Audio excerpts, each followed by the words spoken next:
Bang!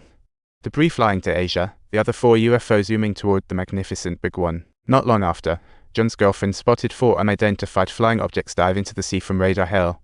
The debris that fell in Hong Kong was preliminarily analyzed and deemed non-threatening. What a relief. They were just signal emitters from alien spaceships, particularly that one that landed in the Pacific. So cool. General quickly got the message that an unknown ship was spotted 150 nautical miles south of the Fleetix. Oddly enough, their radar detected nothing. A bit of tech magic going on here. There's plenty of space on Earth, but bizarrely, the radar saw nothing. Maybe those ships are just sipping coffee. After all, our radar has its quirks. They deployed the Samson and Jones destroyers for serious business.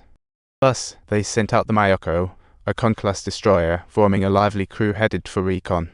They quickly spotted an unidentified object on the sea through binoculars, yet the radar was still empty. This meant the alien ships were invisible.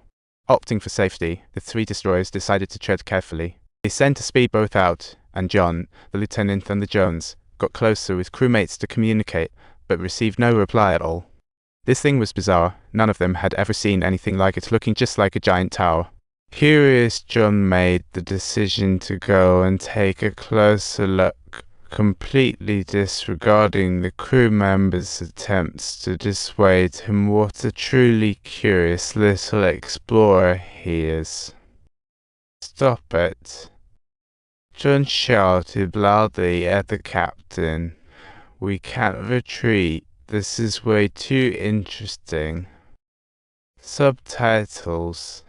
This is really impressive. A massive energy shield has blocked the carrier battle group outside, just like a plot from a sci-fi film.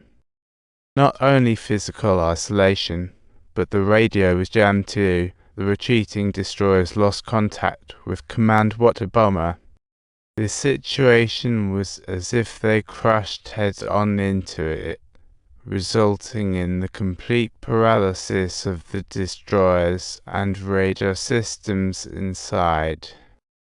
The 2 guys on the sea yanked John aboard, and just as they were ready to speed off, a giant alien ship shot out of the water in an unbelievable way.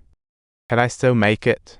John kept asking, tension rising like a pressure cooker. To make things even worse, there were actually 3 of these warships. This is truly a hopeless situation. They lined up in formation, staring down the 3 destroyers, and John's brother, the captain, began issuing commands.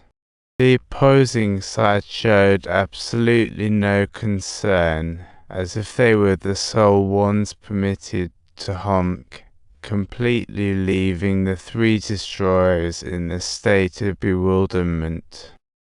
Enraged, the captain gave the order for turrets to target the alien battleships clear and straightforward. Indeed, firing first was also their own. The magnificent big one wasn't slacking. Right, the Pacific isn't your backyard. If you are looking for trouble, bring it on. The turrets immediately responded. Bullets flew out fast. Enemy bombs didn't veer, but intercepting all was tough.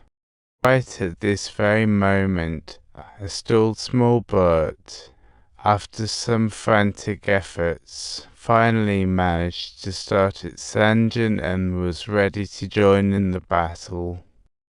It was precisely this action that saved their lives. What incredible luck! Ironically, traditional female soldiers fired guns, missing all and seeing no hits. They were on the verge of evaporating. The Samson sped up to retaliate, hoping for a miraculous comeback. But they found their phased array radar couldn't track the targets. The enemy's electronic warfare was clearly superior. Seeing John and his men under attack, the destroyer could only fire by sight, a sorry sight. This round of bombing left the Arleigh-Burke-class destroyer in shambles. It was a total wreck. The firepower of this battle was impressive, really hitting home how tough the situation was. The attack power was truly incredibly astonishing. The destruction from this assault was catastrophic. It seemed they were about to collapse. They were powerless. Thinking a few cannon shots could change things was just wishful thinking. The outcome was unknown, But what it did bring was catastrophic. It completely obliterated John's brother along with the entire warship, reducing them to mere ashes. Underestimating the enemy combined with overconfidence in their abilities led to this chaotic conclusion. Soon, John returned to the Samson, but the captain and first mate were taken out in the initial attack. By rank, John became the temporary captain, and his first order was a full-scale counter-attack no mercy. Clearly, the alien battleship strategy was if you're not moving, I won't. Now, without radar, everything's complicated. Subtitles, essentially. Whether it's the Arleigh Burke or the Con class, they're just a pile of scrap metal. Yet John insisted on attacking, faced with a tough choice. This shell was both the beginning and the end. At this point, only John's ship remained a game over. With protests, he ordered the rescue of the Mallorca. That turn saved their lives. The alien ships didn't want to wipe them out, just thought they weren't a threat. Just when John sighed in relief, the alien mothership activated 3 invincible shockwaves. These 3 specially crafted metal weapons charged up and launched into the sky like frisbees. Right after, a carrier ship detached from the mothership and zoomed away, while the Kano Bay naval base remained in a daze.